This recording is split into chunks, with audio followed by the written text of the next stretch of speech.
За юу энэ та? Зүг юм байна. За өмнөх channel маань copyright болон зохиогч ирэх хүндөөд тэгээд энэ шин channel-ыг нээсэн шүү заа юу. Энэ дээрээ 7 хоног болгон тогтмол видео оруулах явуулахлаар хүлээж аваарай. За бичлэгтээ оръё. Энэ жоох хөвгтөө бол манай нэмний гол дүр. Тэр бол дахин төрөгч. Тэр юу вэ гэж харсан чи статус нь бүгдээрээ FF. Манай үнч та нэг арчаагүй төрчлөө төө арайчтэй гэд бүр нав сэтгэлээр унаа байж исэн чинь аав нь гарч ирнэ. Аав нь хитрхи хөгшин юм арайчтэй энэ хөгшин одоо хаа юм уу гэж баг аваагаараа дахиад сэтгэлээр унчуу яач уу.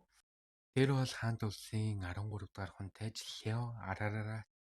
Та зүгээр араат л гээд удчихъя. Түүний төвшин бол F. Тэгэл ордных нь бүгдээрээ харчаал за ажиллаад хүчийг нь бүгдээрээ харцгаая гээл. Бараг бүгдээрээ за энэжтэй олиггүй юм бол төрөх бах гэж бодоод бараг сэтгэлийн тийм биш бараг бүр нав сэтгэлээр унгаа ичнаа. Манай хүн чинь жоохон хөвгтөл болохоос юмнуудыг нь ойлгож байгаа шүү дээ. Арарат маань нилээн давгүй скейлтэй ус эзэмдэгчээр төрнө. Түүний түүх яг яаж өрнөх бол ямар үйл явдал болох бол сонирхолтой.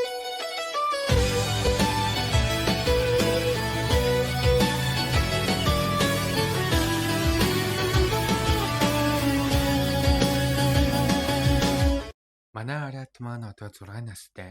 Өөрийгөө том хүн болцсон гэж бодож л байгаа юм шиг байгаа. Түүний төвшин нь хүнд өөр харагддаг ч өөрт нь болохоор арай хүчрэхэг харагдана. Сайн харуул тэр бол хязгааргүй чадвартай эрдэмтэн байсан бөгөөд одоогоор түүнийг давах хүн байхгүй гэж өөрөө статустаа төлөвлөж байгаа. Үйлчлэгчд нь ч яах вэ манай Араратыг харчаал үе ямар хөөрхөн юм бэ гэж бодовч манай хүн том болсон ухаантай юм болохоор нилээн зэндаа дээгүүр харьцаж байгаа нь мэдэгдэж байгаа байхгүй юу. Нөгөө ид ч за эзэнтэй та одоо хайчих уу таныг одоо ах чинь дуудулсан шүү дээ. Тийм болохоор очих хөстэй гэд нэг зөвүүн хоёр бачка үлээж байна. Энэ зинхэр үстийн сайн тал нөгөөдг нь болохоор сайн ч юм уу муу ч юм уу мэдэгдэхгүй нэг хөгийн банд. За зүгээр бандаа хэлдүүд авчи.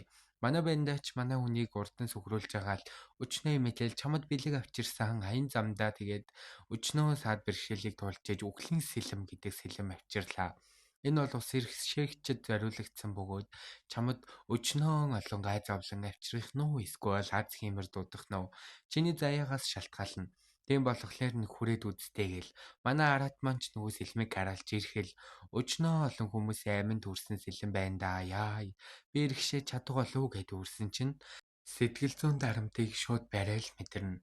Нөгөө ах нь ч хүүе чи барьж чадаад байж тий чамаг эзэмшчих юм шүү гээл тэгсэн чинь нөгөө сэлмэн нь үгүй гэсэн хариу түнд өгнө.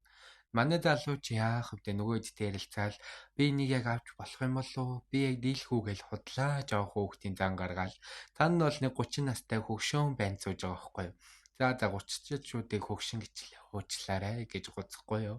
За энийг таавал эзэмшнэ гэж шазуур цугаал нөгөөх нь дараа ирэхэд эзэмсчихсэн байгаарай. Хүлээж бай.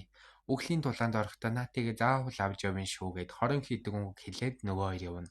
Нөгөө хэдэн жанчтан ч та энд өгж болж байгаа мó гэдгсэн чинь нөгөө хэд нь хамаагүй өхөл гэрлээ зөхгүй бол муу л үздгээд баг өрөөгөө тэнэ үү хараагаад тэнэ үү. Нөгөө үйлчлэгч нь манай залуугаас нэг юм гоё. Манайд босхон сүрээд үгүй болчихсон болохоор ээжигээ асархлаар 7 хоногийн чулуун амаар байна гэдгсэн чинь танах ямар тусган байдаг вүлээ дээ. Тийм ээжигээ зүгээр ин чи аваад ирээ. Энийг өрөө гаргаад өгье.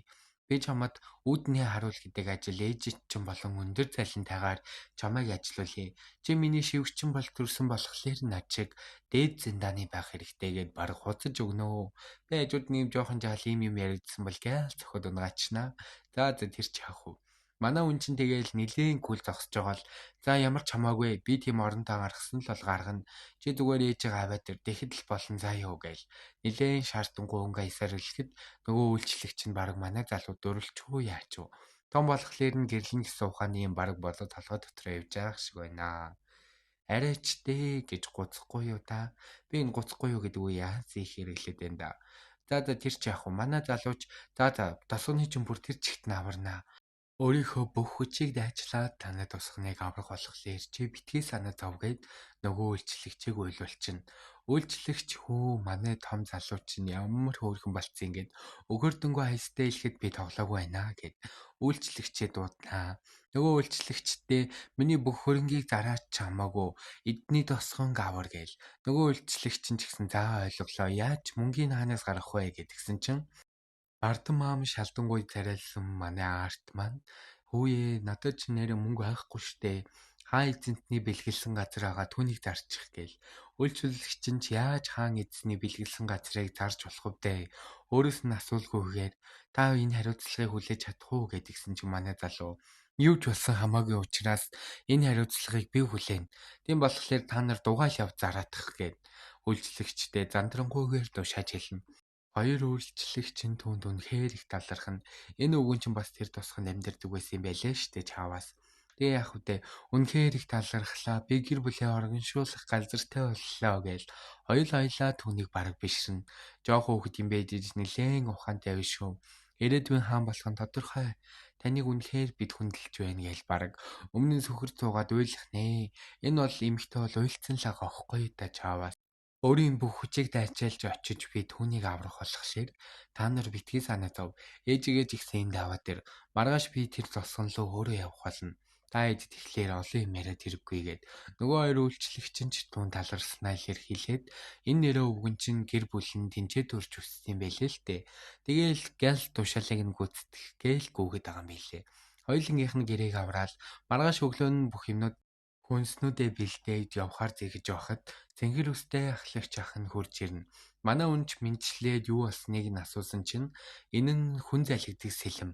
Нөгөөх нь эзнээ болгоогүй гэж бодсон хүнээ шууд алчих хүчтэй зэлэн болохоор ийш тийшээ авч яваад хэрэггүй шүү. Гэмтгийн л нэмэр. Чам шиг жоох хүүхэд ашиглаж чадахгүй болохоор гэмтэж өртөө хаан дүүгээд болон сануулах гэж ирж байгаа. Манай үнж бартам зантай юм болохоор нөгөө сэлмээ авч явахар болно. Тэгсэн чинь тосгон нь тэр чигтээ усан дурчихсан. Манай залууч бүгдээрээ амьдрах газаргүй болтон биш дээ. Бүгдээрингийн дайчилж зүгээр бай суулгахгүй. Гэрээг нь өөртөөр нь засуу.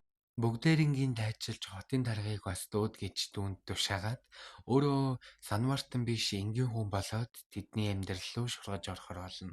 Манай залууч нэг нөмрөг зүгээл ямар үйл явдалтай байгаа бол юу хийх бол эднэр яаж амьдарч исэн бол гээд өрөвдөөд тэр хэд рүү очино. Очисон чинь балхас улсан газар хідэн хүүхдүүд цугларчихсан бүгдээр нэг юмыг ярилцаал улсаас өгж байгаа хоолыг дугайл идэх ёстой. Ийм хоол байсан ч хамаагүй гэж чаавас өрөвдөлтэй гэгч нь бүгдээрээ бөөвийцүүн. Манай залууч улсаас энэ ийм хоол өгөх ёсгүй дээ. Энэ яг захирагчин л идэт байгаа юм байна да. Ямар муухай юм бэ? Өөрсдийгөө боддгоо л юм бах та. Дараа нь хүн амьтан ирж үзнэ гэж боддгоо бах гээд нөгөө хоолыг нь амссан чинь нөгөөх нь тэр чихтэй шороо заяа. Бараг шороогоор хоол хийгээд өгсөн юм уу гэмээр харагдаж байгаа юм чинь. Манай залууч уур нь хүрээл энэ одоо юу вэ? Ямар амттай юм аа өгöd байгаа юм бэ? Уур урчлээ бүгдээр ингэ алчих уу гээл тэгсэн чи үйлчлэгч нь эргүй энэ чинь бүгдээрээ л бас тушаалаар явж байгаа иргэд штэ. Тийм болохоор та чимээгүйхэн сууж агаад зохицуулсан дээр хаа гэд тэгсэн чин цаанаас нь өвгөн улсаас өгж байгаа хоол бол хамаагүй дээ. Голж болохгүй шүү. Энэ цөвөн цагт нэгнийгээ халамжилж амьдрахгүй бол гээд нилээн зовлон үзсэн өвөө. Түүнд бараг ухаарлын өгүүлэг уншиж өгнө. Нөгөө хэд ч очир дарааллаараа хоолоо хүлээж авах бөгөөд нөгөө өвгний яриаг сонсоод бүгдээрээ ухаарсан юм уу яасан гэмээр царай гаргаж ийсэн чинь хотын дарга нь ирнэ. Энэ хотын дарга нь нилээн мөнгө завшдаг байрын царайтай нэг хөгийн навш харагдаж байгаа зү бүр харсан чи уур өргөчлээ. Иймэрхүү зантай юмнууд гээд бэлээ муухай юм ярих гэж энэ хүүхдүүд үзэж байгаа чинь. Нөгөө хоолыг харснаа өөрөө шижиглээд ундий өөрөө хүмүүст хаман мөнгөний завшиж идчихэд манай хараад ч бүр уурн хүрээл хөөе чи нааширдаа гэд удаал өөрөө яваад очноо. Нөгөөдг нь хөөе жаалаа чи юм уу юу яриад байгаа? Дугаана хоолой гудрахаа бод гээл. Хөөе чи мөнгө завшсан уу гээл тэгсэн чи нөгөө хэд нь юу гинэ? Манай захирлыг бараг өстой юу гэх нвэ? Нэгмэд орожаал үжиж том дуурайд арчаагүй юм чи юу гээд байгаа юм гээл. Манай хараад ч аландаа таадаг. Намайг хин гэдгийг мэдэхгүй юу гээл. Нөгөө сэлмэн уурлалынхын тоогоор итгэвчээл нөгөө залууч хөөе өгмөргүй байвал зүгээр холд алжчих чаддээ шүү. Дугаа өгсөн юм гударч идээд аштайхан байж ахгүй бол алчих шүү чамаа гэж дайрсан чинь сэлмэн нэрэд түүнийг хороочихно. Манай залууч тэнцэнээсээ кайп аваад нөгөө сэлмээ мэдрээл чи надад хүрэхгүй бол би чамайг зүйлд дуусгана гэд манай хараараа сэлмээ эзэмшиж чаднаа. Нөгөө хэд ч хүүе хотын даргаыг алчлаа штэ гэж байжсэн чинь тэр дундаас нэгэн цэрэг гүйж ирээд 13 дахь хунтайж араараа туу гээл бүгдээрээ хараад түүнийг сонсоод шок. Түүний үед сүгдэн мөргөөд эзэнтэн минь та энд ирчихсэн бол эртгэн хэлэхгүй дээ гээл хамгийн шударгаар явсан жанжных нь нэг л юм шиг байгаа. Бүгдээрээ сүгдэж мөргөөл би энд байгаа бүх хүмүүсийнх нь гэр орныг нь янзлах болохоор та нар тэр жигтэй зүгээр суужээ. Бүгдээрийн гинт айчилж хахуул идсэн хүмүүсийг чамд даатгаж байна. Тийм болохоор чамд бүгдээрингийн даатгаж байна. Нэрэ Азукин нь ханид төрсэн байгаа шүү заяа. Ханид төрсэн болохоор ингэж яриад байгаа. Тэгээд уучлаарай ханид төрсэн ч гэсэн тайдахаа сэтгэлийг бодоод анима ярьж шүү. Хаан түүнийг сонсоод бүр шок. Нөгөө залуу сэлмэг эзэмсэнийг сонсоод бүр уурд хүрээд байна уу яагаад байна. Хаантан ч дуудаал түүнийг чи яахлаарэ миний бэлгэлсэн газрыг зарж байдیں۔ Ингээл уучлаарай ихэндээ эцэстэй ингээл болсон бүх үйл явдлыг яриад хаантан ч жоохон жигсэн ухаантай юм аа. Яалтчгүй л миний удмыг талхаж явахгүй шүү. Энэ ирчээрээ сайн байгаарэ гэд манай эпизод 1 маань дууснаа.